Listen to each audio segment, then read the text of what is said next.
जैसे हमारी राधा रानी बरसाना में विराजती हैं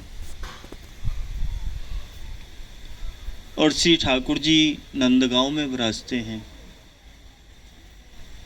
और वृंदावन में बांके बिहारी। ऐसे यहाँ श्री वृंदा देवी तुलसी महारानी का निज निवास स्थल है, क्योंकि वृंदार तुलसी दोनों एक हैं। ध्यान से सुनेंगे कि अब आप वृंदावन क्यों आए, किस लिए आए, वृंदावन है क्या। आज वास्तविक में आपको पता लग जाएगा कि वृंदावन आप किस लिए आए। क्योंकि ये वृंदावन है जो ब्रज 84 कोस का जो एरिया है, इसको हम वृंदावन कहते हैं। वृंदावन क्यों कहते हैं? क्योंकि ब्रज की राजा रानी है राधा कृष्ण और ब्रज की अध्यक्ष वृंदा देवी तुलसी महारानी। ब्रज की राजा रानी राधा कृष्ण और ब्रज की मैनेजर, ब्रज की अध्यक्ष वृंदा देवी। और वृंदा देवी के नाम से हम इस ब्रज भूमि को कहते हैं वृंदावन। वृंदावन क्यों कहते हैं? क्योंकि संपूर्ण विश्व में वृंदा देवी तुलसी महारानी वृक्ष के रूप में विराजती है। ये उनका प्रॉपर रेजिडेंस है। ग्रंथों में ऐसा लिखा है, शास्त्रों में ऐसा लिखा है कि नंद भवन से, नंदगांव से 1.5 मील की दूरी पे पश्चिम दिशा में वृंदा देवी विराजती है। तो ठीक नंदगांव से 1.5 मील की दूरी पे आप वृंदा देवी का दर्शन कर रहे हैं। यहाँ उनका प्रत्यक्ष रूप से दर्शन है, उनका निज निवास स्थल है। और ये जो वृंदावन में जो आप इधर आए हो ना, तो ये साधारण भूमि नहीं है। ये वृंदावन घूमने का स्थान नहीं है। आप यहाँ पिकनिक मनाने के लिए नहीं आए, आप यहाँ अपनी भक्ति प्रगाढ़ करने के लिए आए। आप यहाँ श्री राधा रानी ठाकुर जी के दर्शन पाने के लिए आप आए, यहाँ उनका चिंतन करने के लिए आप आए। क्योंकि यदि अगर वृंदावन में यदि ठाकुर जी को पाना है, यदि उनकी भक्ति यदि पानी है, तो भक्ति प्रदायिनी कौन है? वृंदा देवी तुलसी महारानी। आप वृंदा देवी के पास में क्यों आए? अपने भक्ति प्राप्त करने के लिए, अपनी भक्ति का आशीर्वाद लेने के लिए। तो मांगते हैं वृंदा देवी से कि वृंदाय तुलसी देव्याय प्रियाय केशवस्य च कृष्ण भक्ति प्रदे देवी सत्यवते नमो नमः। क्यों मांगते हैं वृंदा देवी से भक्ति? क्योंकि वृंदा देवी भक्ति प्रदायिनी है। क्योंकि भक्ति यदि वास्तविक में यदि आपको ठाकुर जी की भक्ति चाहिए, यदि अगर उनकी कृपा चाहिए, तो वृंदा देवी से मांगिए। और यदि वृंदा देवी से यदि आपको भक्ति मांगनी है, तो अभिमान त्यागना पड़ेगा। किसी भी प्रकार की ईर्ष्या नहीं होनी चाहिए अपने मन में, किसी भी प्रकार का द्वेष भाव नहीं होना चाहिए, अपनी कामनाओं पर स्टॉप होना चाहिए, किसी भी प्रकार की जिज्ञासा नहीं होनी चाहिए वृंदावन में आके, और कोई भी अपराध नहीं होना चाहिए।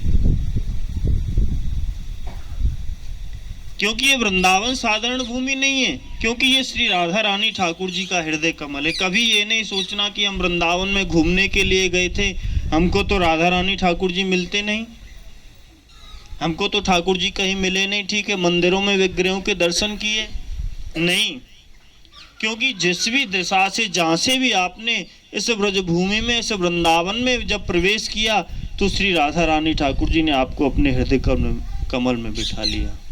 उन्होंने आपको अपनी गोद में बुला लिया, तो आप उनकी गोद में बैठे हो, उनके घर में आप बैठे हो, उनके पास में आप बैठे हो। क्योंकि आप राधा रानी ठाकुर जी से दूर नहीं हो। यदि उन्होंने आपको अपने धाम में बुला लिया, अपने घर में उन्होंने आपको बुला लिया, इससे ज़्यादा और क्या चाहिए आपको? ठाकुर जी ने आपको अपने पास में बुला लिया, इससे ज़्यादा और क्या चाहिए?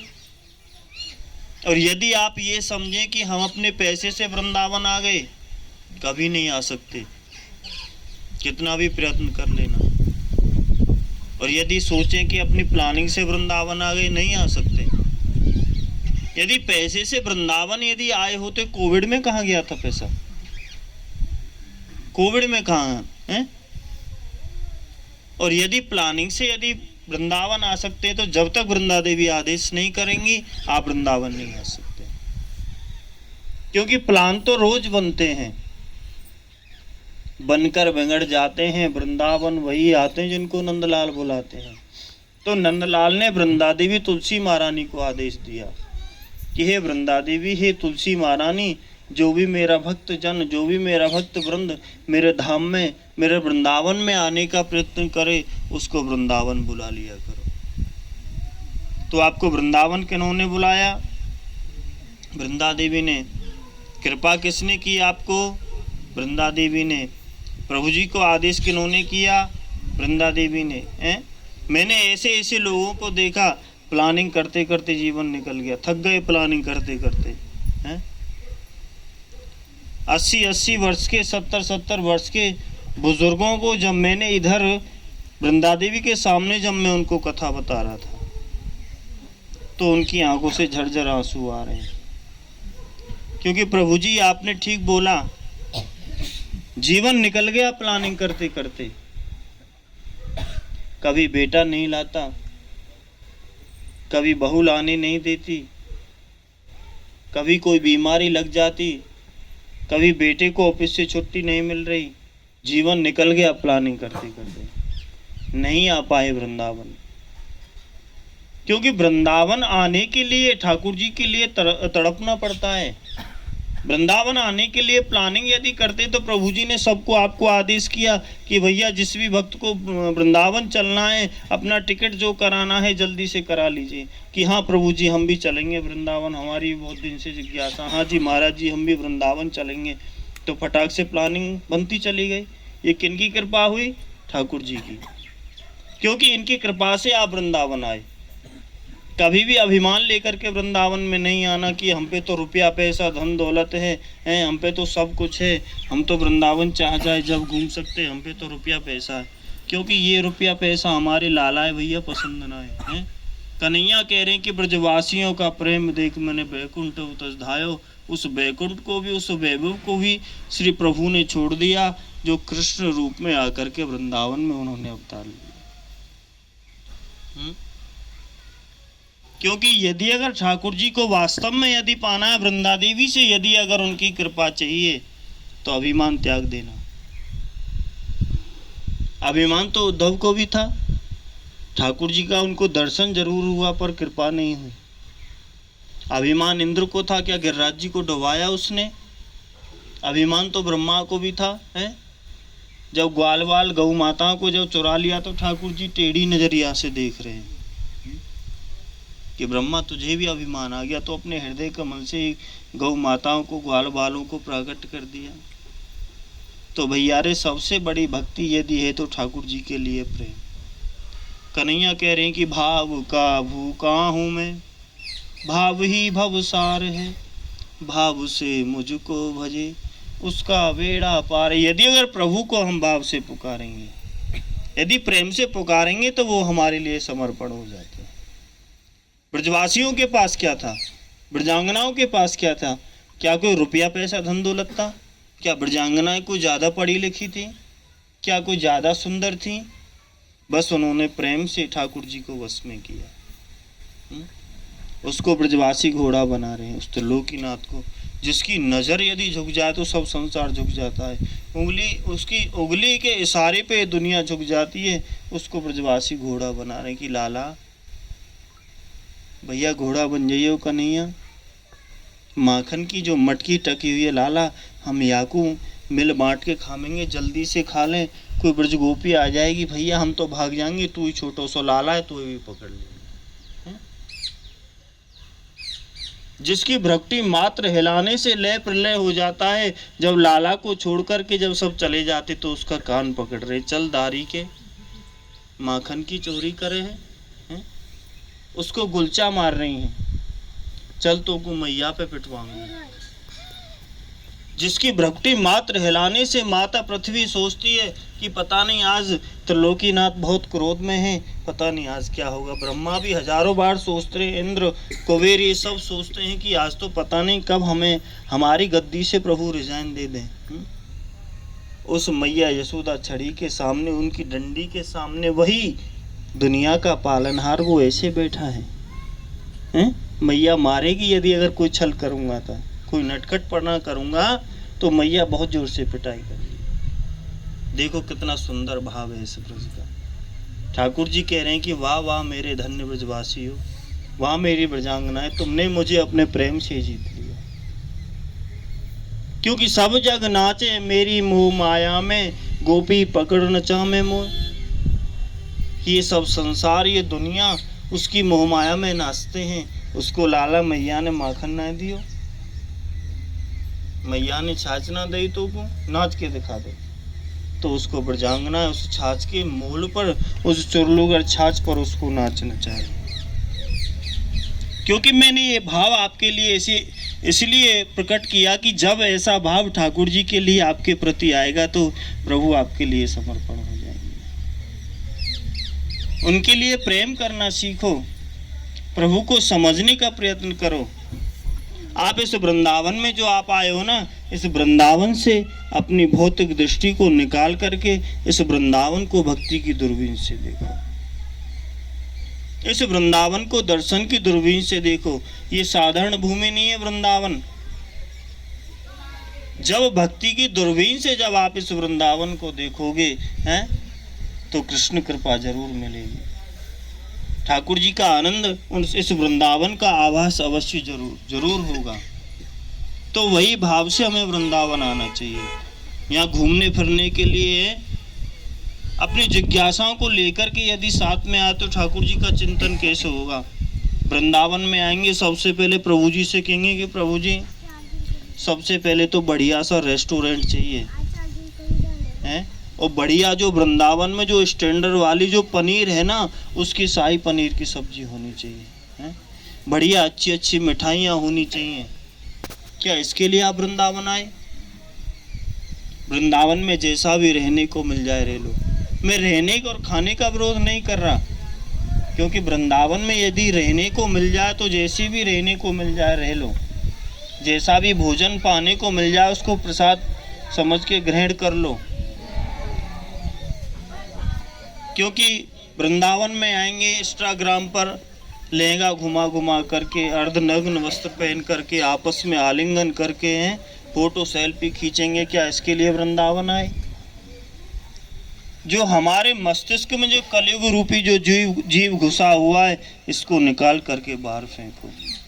इस वृंदावन को भक्ति की दूरबीन से देखो। आप इधर क्या नाम है, दिखावा करने के लिए वृंदावन नहीं आए, आप पाखंड करने के लिए वृंदावन नहीं आए, आप श्री राधा रानी ठाकुर जी की भक्ति पाने के लिए वृंदावन। क्योंकि आज भी श्री राधा रानी श्याम सुंदर इस ब्रज में आज भी हैं और हमेशा रहेंगे।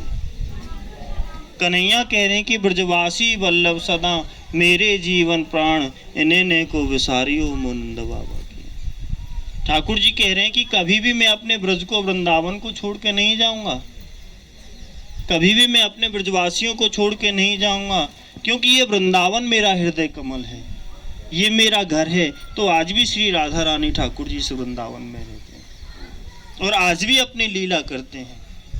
जैसे आपने रात्रि निधि वन का सुना, सेवा कुंज का सुना, भांडीर वन का सुना, ऐसे ही ये सबसे पहली लीला स्थली वृंदाकुंड है। आज भी श्री राधा रानी ठाकुर जी प्रातःकालीन ये वृंदाकुंड है, और इस मंदिर के पीछे एक और कुंड है जिसका नाम गुप्त कुंड है। उस गुप्त कुंड में वृंदा देवी एक कमल का कुंज बनाती हैं।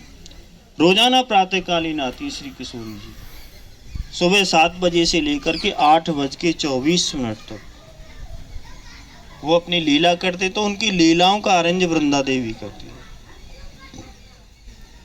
उस कमल कुंज के बीच में राधा कृष्ण होते हैं,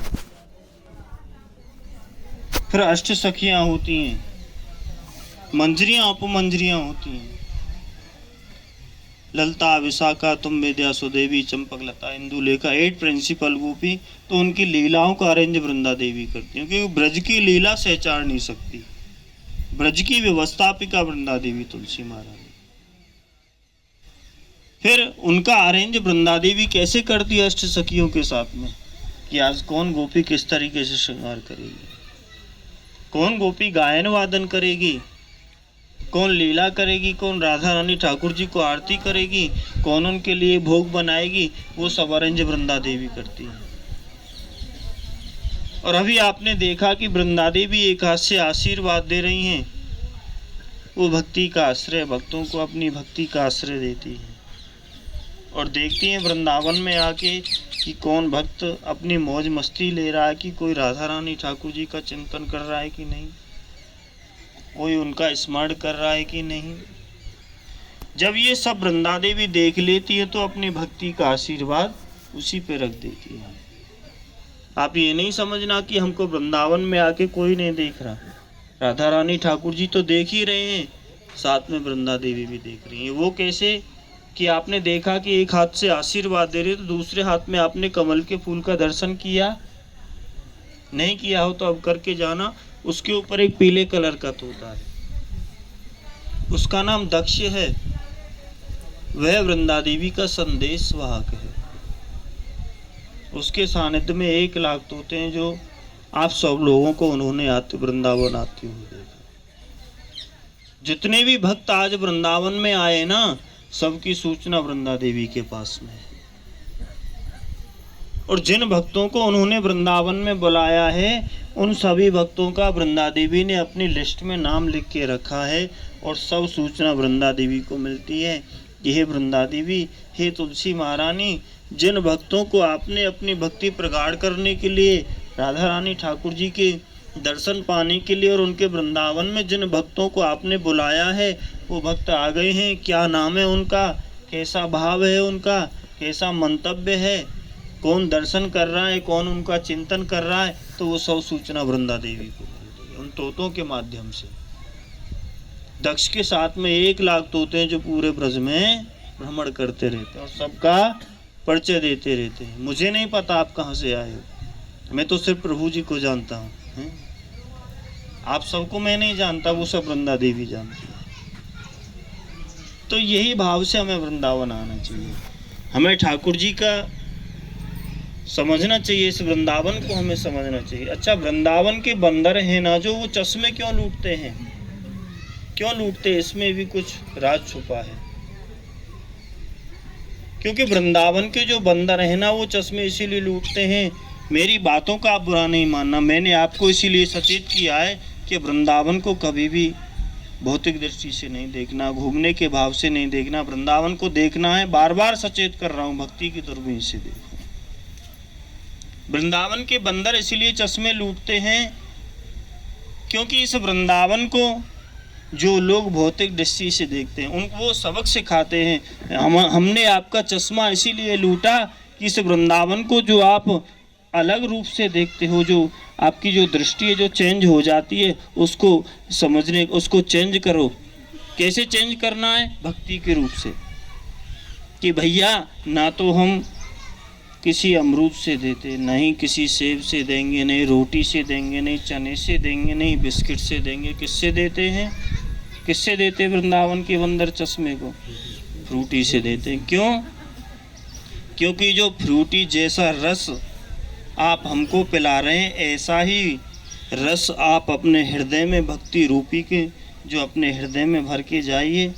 इस रस को, जो भक्ति रूपी का जो रस है, इस वृंदावन से लेकर के जाइए। ऐसा रस जब आपके हृदय में आ जाएगा तो कृष्ण कृपा जरूर होगी, है। तो वही भाव लेके हमें वृंदावन आना चाहिए। इस वृंदावन को समझने का प्रयत्न करो। ये वृंदावन की जो वृक्षावली है ना, ये भी साधारण नहीं है।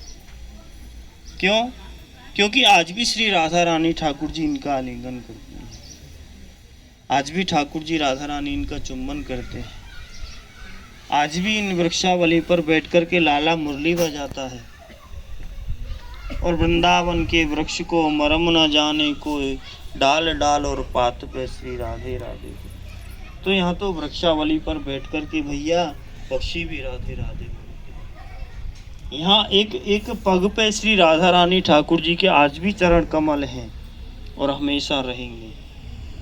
इस वृंदावन को समझने का प्रयत्न करो। ये राधा रानी ठाकुर जी का धाम है, ये उनका घर है।